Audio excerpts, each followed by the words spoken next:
What is up, everyone? JD here. Hope you're all doing well today. Today I'm excited to bring you a battle of the blades. The other day I was in my knife case and I was moving some stuff around and checking some things, and I was looking at these two and I was thinking, that actually could be a very compelling comparison. Let's go ahead and bring out the knives that I'm talking about. First, we're going to be talking about the Spyderco Endela.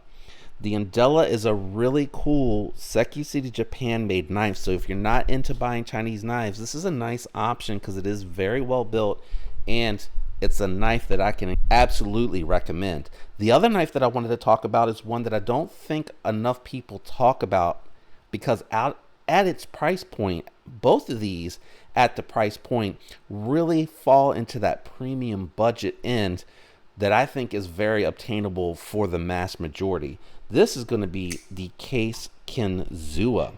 So what we're going to be doing today is we're going to run through the knives. We're going to talk about features from both knives and talk about how they compare to one another. So let's go ahead and jump into it. First and foremost, we're going to talk about price because I think that's going to be the most important thing here. You're getting a good amount of knife for the money. The Case Kinzua runs around $115. This DLT training exclusive variant, which is readily available as of the time of this video, comes in 20 CV with the coated blade at $115, but without the coated blade it comes in at $107. Now if you're watching this at some time in the future, there is a potential that inflation has caused the price of these knives to go up a little bit, but if you think about what you're getting, which we're going to jump into here right now, you're getting a lot for your money. So again, you're getting the Endela with a 20 CV made steel, made in Seki City, Japan. So I really think the build quality on these are going to be really good. Not to say that the Chinese knives are not good, but again, this is more if you're not into that. If you wanted to spend your money somewhere else in the world, this is going to be a very interesting knife. Now, the reason that I like this knife is because like the PM2 and like the Para 3, it does have that same style blade, nice and thick geometry, tall flat grind so it gets really thin behind the edge. It does have a little bit more of a curved down tip for the utility cuts. That works really well. It has a little bit more belly as a result of that as well. So this is a really nice slicey knife and it works really well. I do grab this a lot because I really do enjoy the performance of the steel. Spyderco has some of the best heat treats on production knives that you can find today. What are you getting on the case? The case, you're getting a robust, hard use geometry with a very short and abrupt flat grind and very thick behind the edge. You're getting S35 VN blade steel, made in the USA. Really interesting, nice stone wash to it. It works really well. Now mine definitely had what I would refer to as a working edge. It wasn't exactly paper slicing.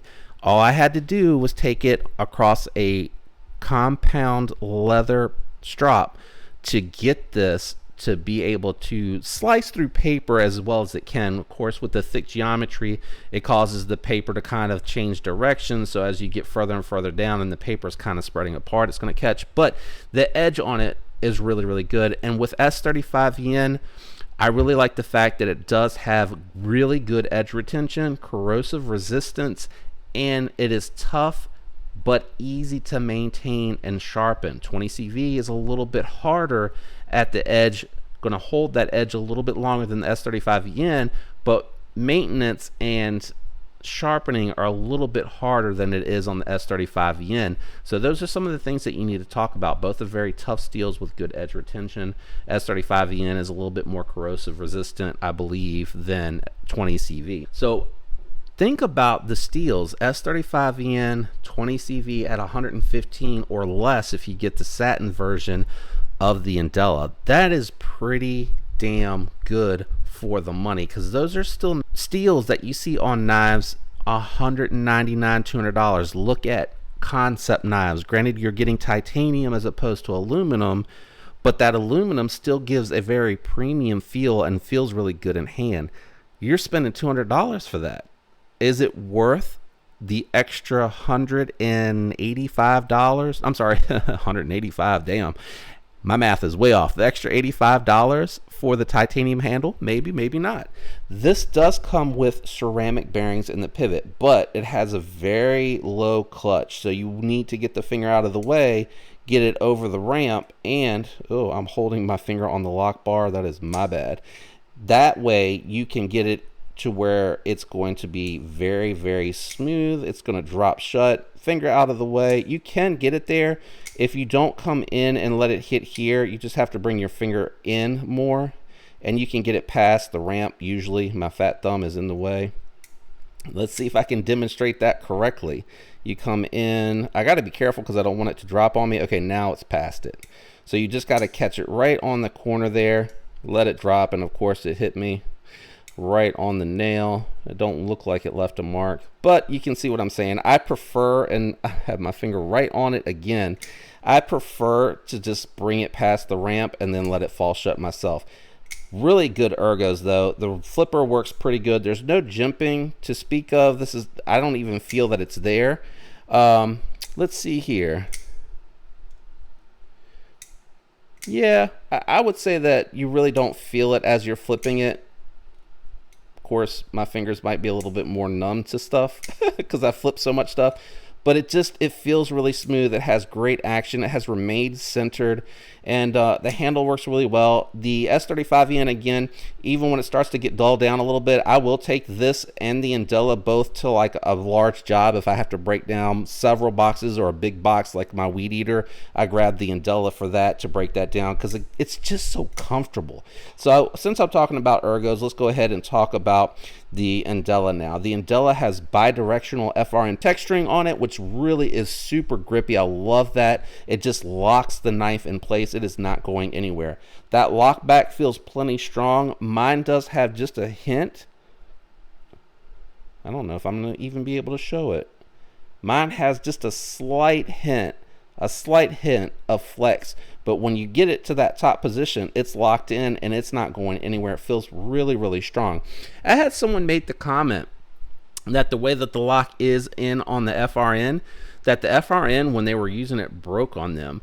I'm wondering if they were using it for whittling on wood, potentially. I didn't get the clarification to know for sure, but I'm thinking something like that. You're going to run into an issue with this if you're doing that repeatedly, because that's really more of a fixed blade task. I know people will do that to test the knife, but I think even potentially with a knife that has a stop pin, you know, if you're taking big sections of the wood out and you're pushing hard enough, you potentially could damage any folding knife, because that's really not what it is intended for.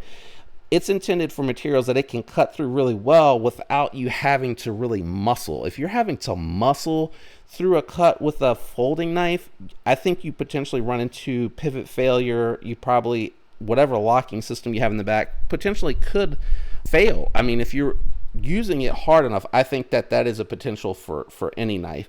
Granted, most knives, when you talk about shark locks and crossbar locks and compression locks and lockbacks, they are very strong, and you probably can use that for a little bit of wood whittling. But I would imagine that you're doing small sections. You're not like coming in at a hard angle trying to like cut it in half.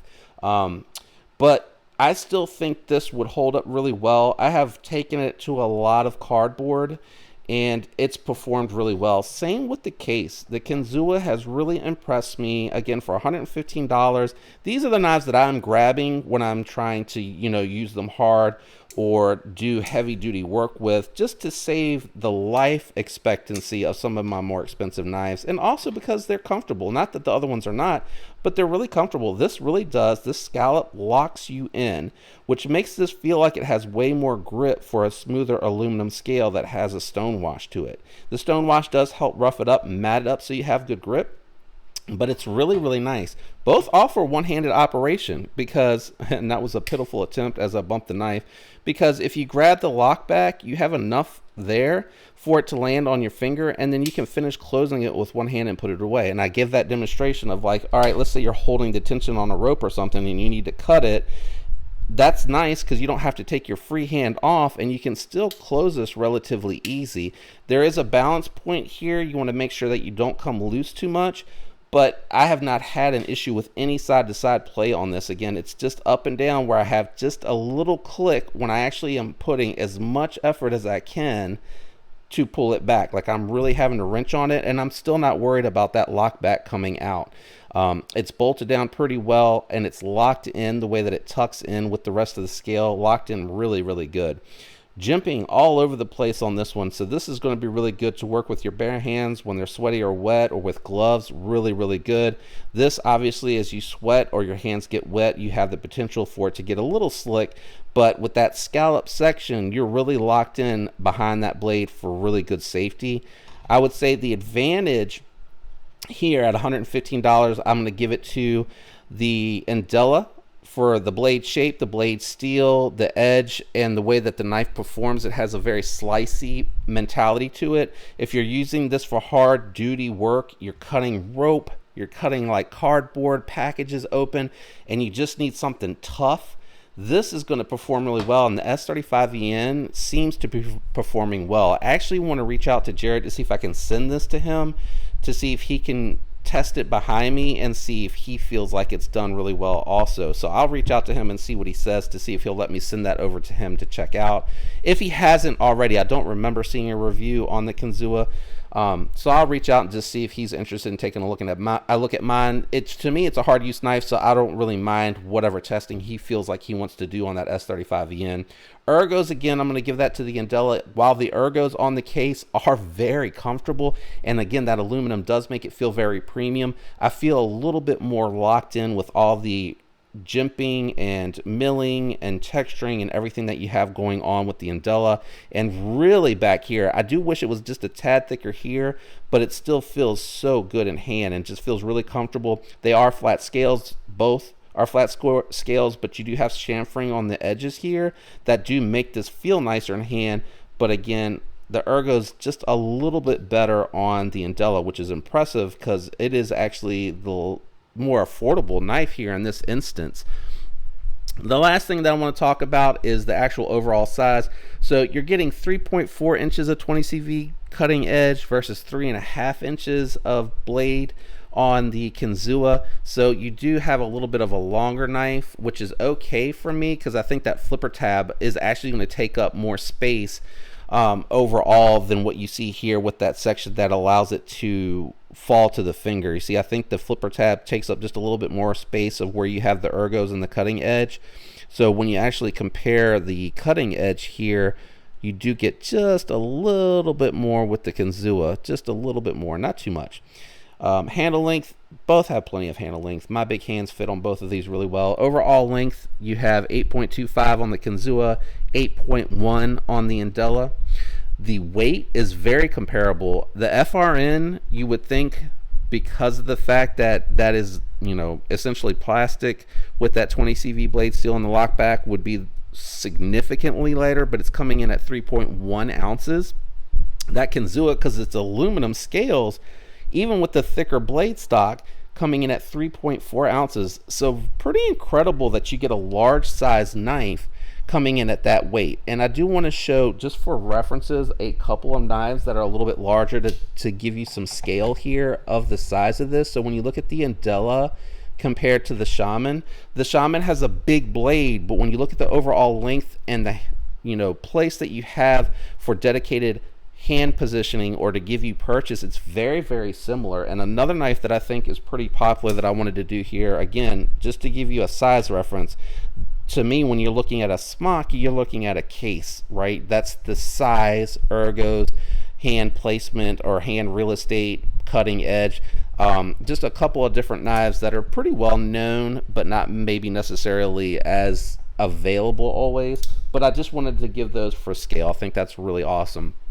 In the end, if I had to choose, I'm going with the Endela because I think I like the steel a little bit better because it's going to hold an edge. It is going to take longer to sharpen. You're going to have more patience to sharpen it. The S35 is going to be more manageable, and if you're using it for hard use, I understand why you would probably pick the case, because that thick stock is going to make this a tougher steel. And so the S35 having a little bit better edge retention than the S30V, is going to make that a really nice option. Oh, one thing that I didn't talk about, you do have a reversible deep carry pocket clip on the case. You do have a 4-way placement option with the Spyderco, but it is not deep carry. The pocket clip on here always gets hung up on these tall ass screws. They need to go ahead and put like a flatter screw in there that has like a recessed head, so that's not an issue. But I do like the fact that it is small and out of the way. That really does help with the ergos. It gets it way it gets it way back on the ass of the knife. Let's see if I can show it. So you really almost have nothing holding it there. I think a couple of flat screws would really fix that as well. Going back to my wrap up here though, I would be going with the Endela. I think the FRN, I think the ergos are a little bit better because it is a little bit taller. I do like that you're locked in with the scallop here on the case. I think the case for the money seriously gets overlooked.